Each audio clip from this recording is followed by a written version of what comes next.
நான் உங்கள் சத்யா ராஜமாணிக்கம். இன்னைக்கு வீட்லேயே எப்படி மிக்சர் செய்கிறதுன்னு பார்க்கலாம் வாங்க. இப்போ ஃபஸ்ட்டு ஓமப்பொடி செய்யலாம். அதுக்கு 1 கப்பு கடலை மாவு எடுத்திருக்கேன், 1/4 கப்பு அரிசி மாவு, 1/4 ஸ்பூன் தனி மிளகாத்தூள், 1/4 ஸ்பூன் எல்லோ ஃபுட் கலர், தேவையான அளவு உப்பு, 1/4 ஸ்பூன் பெருங்காயத்தூள், இதெல்லாம் சேர்த்து கலந்துக்கலாம். இப்போ தண்ணி ஊற்றி சப்பாத்தி மாவு பதத்துக்கு பிசைஞ்சிக்கலாம்.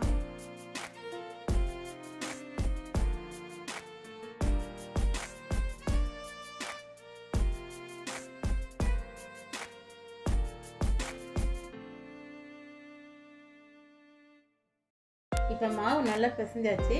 இப்போ அதில் சூடான எண்ணெய் 1 ஸ்பூன் ஊற்றி பிசைஞ்சிக்கலாம்.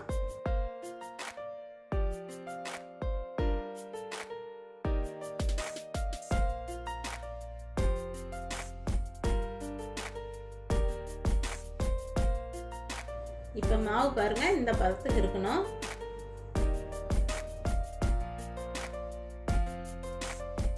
இப்போ அடுத்து பூந்தி மாவு கரைச்சிக்கலாம். 1 கப்பு கடலை மாவு, 1/4 கப்பு அரிசி மாவு, 1/4 ஸ்பூன் தனி மிளகாத்தூள், 1/4 spoon yellow food colour, 1/4 spoon பெருங்காயத்தூள், தேவையான அளவு உப்பு, 1 சிட்டிகை சோடா உப்பு, இதெல்லாம் சேர்த்து நல்லா கலந்து விட்டுக்கலாம்.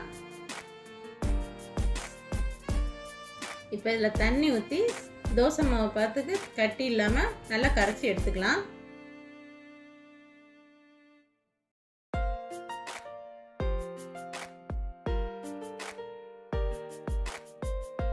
இப்போ பாருங்கள், மாவு நல்லா கரைச்சாச்சு.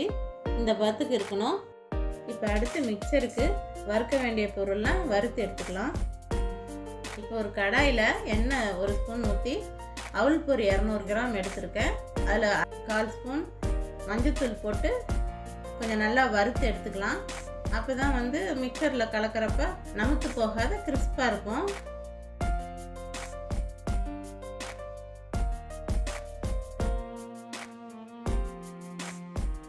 இப்போ இது வறுத்தாச்சு, தனியாக எடுத்து வச்சுக்கலாம்.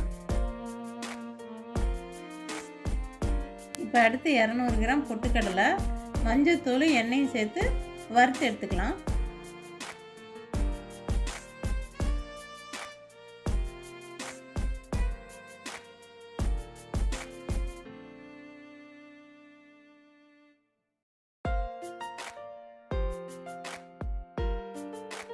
இப்போ வேர்க்கடலை 200 கிராம், மஞ்சத்தூள் 1/4 ஸ்பூன், எண்ணெய் கொஞ்சம் ஊற்றி இதையும் வறுத்து எடுத்துக்கலாம். எண்ணெய் ஏன் ஊற்றுறோன்னாக்கா அப்போ தான் இந்த மேலே மசாலாலாம் ஒட்டும்.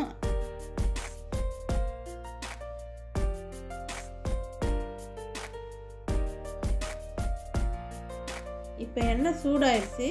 இது ஓமப்பொடி வச்சு இதை போட்டு ஓமப்பொடி பிழிஞ்சு எடுத்துக்கலாம்.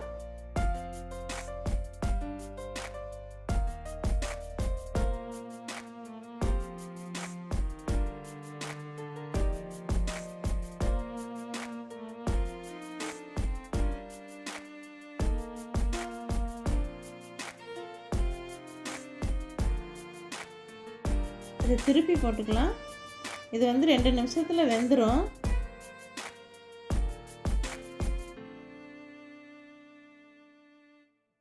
இப்போ இது ரெடி ஆயிடுச்சு, எடுத்துடலாம்.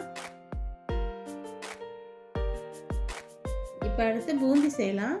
ரெடி பண்ணி இருக்கிற மாவுலேருந்து மாவு எடுத்து பூந்தி கரண்டியில் ஊற்றி தேய்ச்சி எடுத்துக்கலாம்.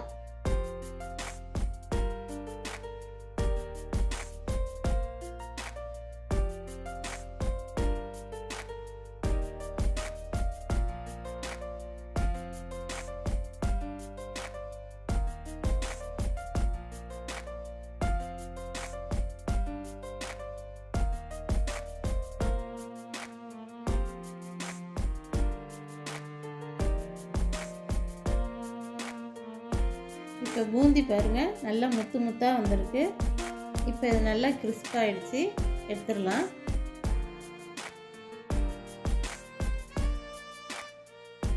இப்போ அடுத்து முந்திரியும் கருவேப்பிலையும் எண்ணெயில் பொரித்து எடுத்துக்கலாம்.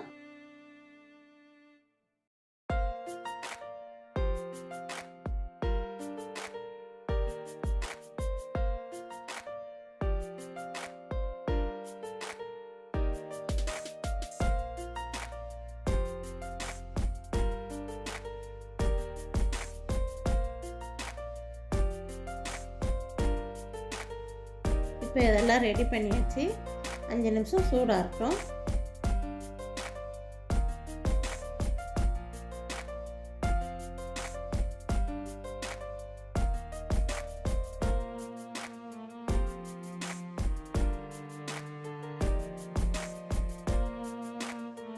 இப்போ கொஞ்சம் சூடு ஆறிடுச்சு. ஓமப்பொடியை நல்லா நொறுக்கி வச்சுக்கலாம்.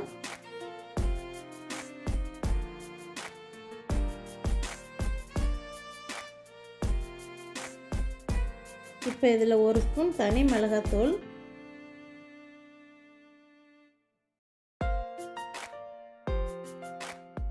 தேவையான அளவு பெருங்காயம்,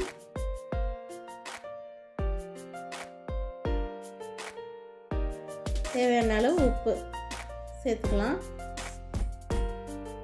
இப்போ இது எல்லாத்தையும் நல்லா கலந்து விட்டுக்கலாங்க.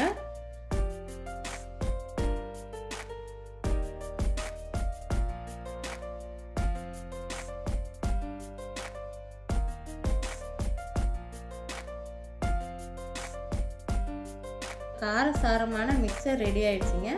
இதை ஈவினிங் ஸ்நாக்ஸாகவும் சாம்பார் சாதத்துக்கு தொட்டுக்கிட்டு சாப்பிட்றதுக்கும் ரொம்ப நல்லா இருக்கும். நீங்களும் உங்கள் வீட்டில் செஞ்சு பாருங்கள். உங்களுக்கு இந்த வீடியோ பிடிச்சிருந்தா லைக் பண்ணுங்கள், உங்கள் ஃப்ரெண்ட்ஸுக்கும் ஷேர் பண்ணுங்கள், எங்கள் சேனலையும் சப்ஸ்கிரைப் பண்ணுங்கள். உங்களை எல்லாரையும் இன்னொரு வீடியோவில் சந்திக்கிறேன். அதுவரை நன்றி, வணக்கம்.